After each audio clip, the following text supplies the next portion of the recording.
Très bien, regardons les questions, la deuxième partie. Nous avons ce qu'on appelle pour les questions,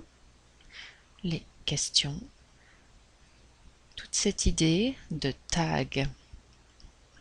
Par exemple, prenons une phrase classique. Les étudiants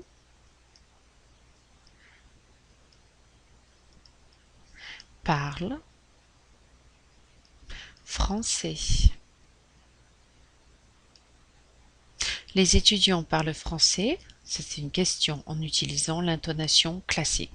Mais possibilité d'utiliser aussi, on va éliminer ça, possibilité d'utiliser aussi un tag, par exemple, virgule, n'est-ce pas? Les étudiants parlent français. Oui. Les étudiants parlent français. Non. Les étudiants parlent français. Hein? Les étudiants parlent français. D'accord. Les étudiants parlent français. Ok. Vous avez plusieurs tags. Vraiment, celui qui est le plus utilisé, c'est n'est-ce pas? Et à ces questions, en général, on a une réponse qui va dire oui ou bien qui va dire non.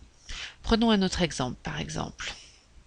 Chabot College est à Hayward. Virgule, non? Oui. D'accord. Mais vraiment le plus utilisé, ce serait n'est-ce pas? Et la réponse est oui, bien sûr. Possibilité d'en ajouter un autre, oui, non, un, d'accord, ok. Je suppose est possible.